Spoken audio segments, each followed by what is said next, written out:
What's good, everybody? Yellow Ash here, and today I have my first Pokemon playthrough for all you guys. This is a Nuzlocke run of Pokemon Blaze Black, as you should be able to tell by the title of this video. And for those of you who don't know what either of those terms are, I will explain both of them right about now.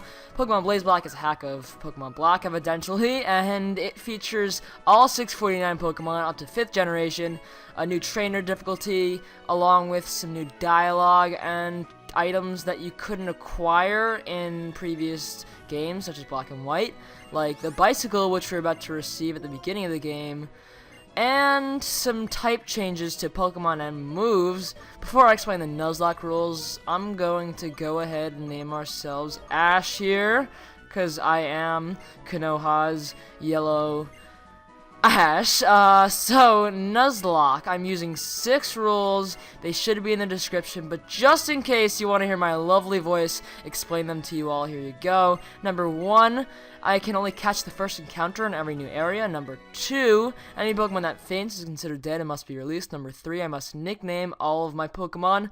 Number 4, no, what was that? Juniper just flashed us or something. Number 4, no mystery gifts or trades outside of the game. Number 5, no willingly resetting the game. And number 6, in the case of a blackout / whiteout, I have to reset the game. It's game over. Maybe I'll continue the run without the Nuzlocke rules. That was a mouthful. So let's get right into this game with this boring ass intro with these 2 boring ass characters as rivals. They're definitely my least favorite rivals.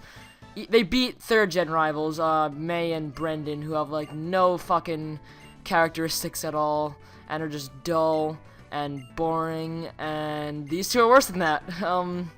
What can I say? 5th gen doesn't really speak to me character wise. I don't really like the story to it. The team, kind of iffy. Team Plasma, I don't know. Let's just choose our starter. These starters are perfect examples of type changes in this game. Snivy evolves into Superior, which is now Grass Dragon. Tepig evolves into Emboar, which is now Fire Ground, I'm sorry. And Oshawott evolves into Samurott, which is now Water Fighting. And we about that water fighting life, so we go with my boy Oshawott. Poliwrath is one of my favorite Pokemon as water fighting. Just a great combination in general. So let's go. Hey, how come you blah blah blah blah? I don't care, Charon. Let's just battle. So Bianca's up first, and I'm gonna talk about something else because this is gonna be very, very uninteresting. Just watching me talk over these 2 battles. Ash versus Bianca. Let's go. Hopefully we don't get any crits. So, different topic. I guess I'll talk about what's to come in 6th generation. Let's just see if it's a male or female Oshawott first, because that'll definitely vary the nickname. Okay, male. Got a good nickname for this male Oshawott. So, what's to come in Gen 6? I believe that there will be a new region or an extension on Kalos in the next Gen 6 game. Either X and Y2, Pokemon Z, whatever it may be, something else. Probably not. I'm assuming it's either Pokemon Z or Pokemon X and Y2. That'd be really dumb if they did X and Y2. I hope they don't. Z obviously would be Zygrade as the legendary, and we might die. No, that Tepig's really weak. It just used 2 tail whips and it can't kill me now. Okay, here's the thing. We're speed tied right now, right? Sorry I'm getting off topic of the 6th gen thing, but we are in a bit of a situation here. We're speed tied, me and this Tepig.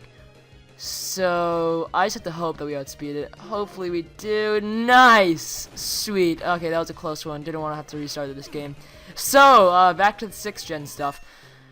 I think that Kalos will be extended, or it'll be revisitable in the next game with a new region. Hopefully they choose to make a new region, being that A, there's plenty of references to a new region in the game, hints to the dialogue of, you know, NPCs, characters, non-player characters, and also there are 3 new legendaries involved, found in the encrypted data of the game by some unknown hacker.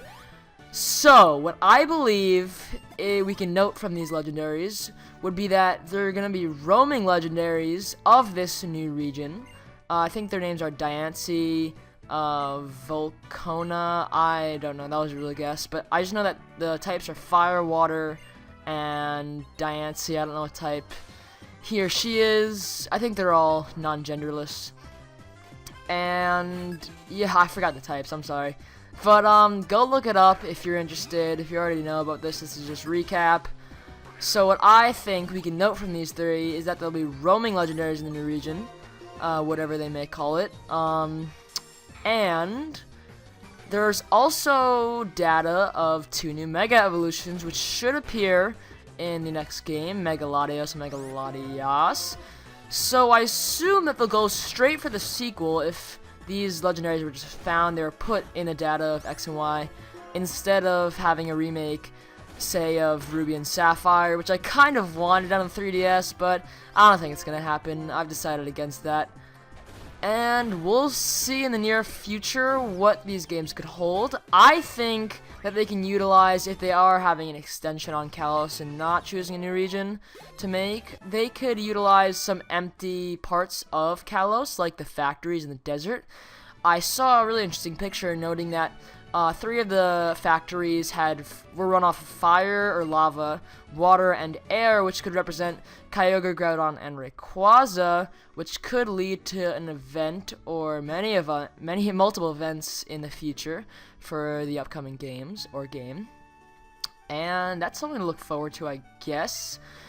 They might just pull what they did in Black and White 2 on us and just extend it like I just said, and not have many changes except for some characters and maybe add some more Pokemon to the game.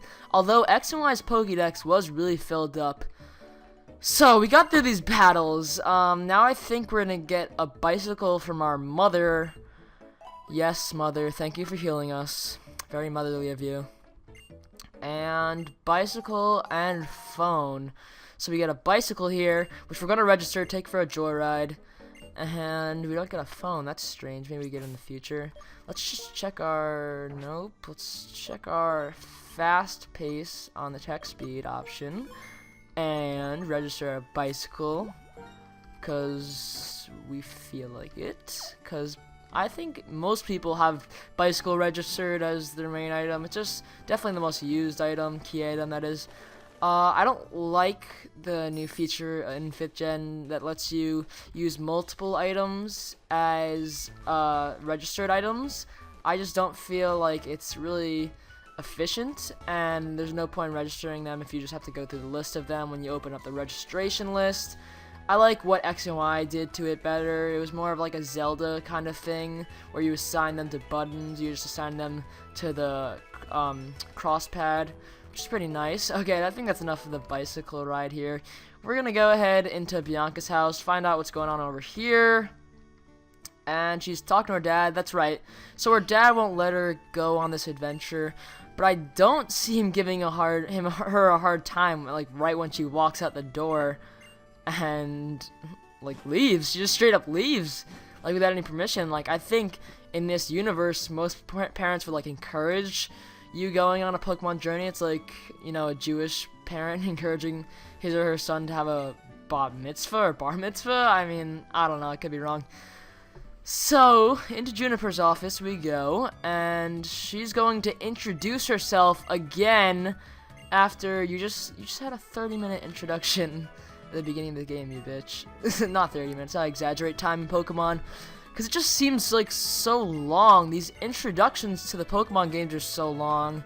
Except X and Y, I noticed that was pretty fast-paced. Anyway, let's go ahead and name our Oshawott after one of my favorite Naruto characters who uses water techniques all the time, and plenty of other techniques actually. We found out in the most recent chapters that he invented a lot of the techniques we know, like Flying Thunder God technique and reanimation we already knew. Those are pretty big deals for just one guy to create.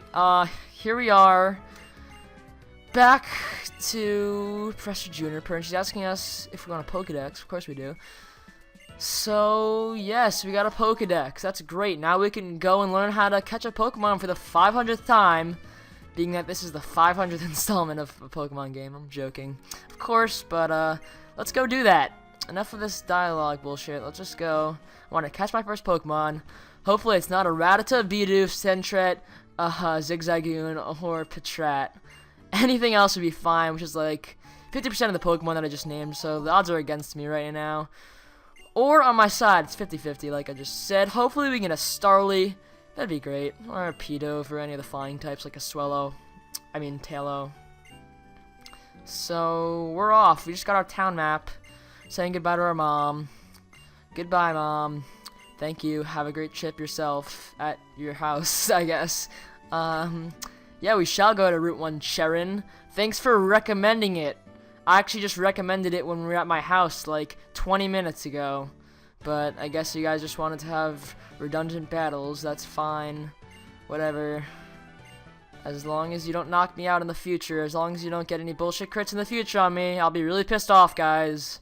If these two shitheads plan on taking down any of my Pokemon, I will flip out. So, okay. Learning how to catch a Pokemon for the millionth time. Patrat. So I was wondering this. I was testing out this game the other day, and I got to this portion of the game, and I was wondering if the crit ratio is like 100 to 0 right now. Because if she got a crit, if Juniper's Minccino got a crit on this Patrat right now, like, what would happen? Would it just glitch out? There aren't really a lot of glitches in 5th gen. There haven't been any major glitches accessible without cheating since, I guess, Missing though. Or maybe in 2nd gen. There's minor things up to date, like I think you can surf on some trees in Pokestar Studios in Black and White 2. But I don't think you can catch any Pokemon or anything. Nothing cool like Missing though. And it was interesting because Pokemon was a really popular game. Although it was the first of its series, so I guess there wasn't too much effort put it in to prevent, you know, glitches and stuff like that. But recently there's not really any not even really any like eggs. What are they called? Fucking I forgot what they're called. Easter eggs. That's what it is. There aren't really any Easter eggs in Pokemon anymore, like the original Nintendo games, which kind of died off as the series progressed. We're gonna catch a Pokemon here. That's enough babbling from me about the Pokemon series. Let's just catch our Pokemon. Hopefully not a Rattata. Pidgey! Okay, I'm very happy with this. I'm very happy with this. You would not believe how happy I am with this. I'm just... wow. Thank you. I'm gonna use this Pidgey quite a bit in this run. I'm calling it right now. Hopefully we don't take it out with a crit. There we go. It's going to use Razor Wind. That is not a powerful Pidgey, but we'll have to train it, and it'll grow into Pidgeotto, and then it'll be strong. I don't know when that is. I think maybe level 18. Don't take my word on that. We'll find out soon. And oh, really? Okay, I guess maybe the capture rate was upped a bit in this game. I don't know. Let's just hope we don't run out of Pokeballs. That would suck. So Pidgey, I'm pretty sure, is super effective against like 2 out of the 3 of N's Pokemon, and is the first trainer we're going to be battling, aside from our rivals, who I don't count as trainers because they're they're just gay. I hate to use that word in this scenario, in this context, but they really are just gay. I don't know what else to say. That rhymed. Any day. You can meet me by the bay. Maybe I'll count some hay. Just May, that's enough. Let's just name this Pidgey here.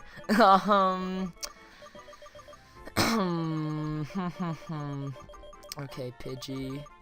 Got it. We're gonna name you Sweatshirt. You know why? I'm sure you don't, because my nicknaming skills are not apparent. Not in the slightest. Sweatshirt, or I'm sorry, Pigeons is the name of an Earl Sweatshirt song. Go check him out if you don't know him. Great rapper. And I think we're going to end the episode off on that note. We got 2 Pokemon in our party. Just caught this Pidgey Sweatshirt and Tobirama, our starter. And we'll be off to finish this route and on to the nearest city, which I believe is... I forgot the name. We'll have to find out in the next episode. I'm Yellow Ash. Peace.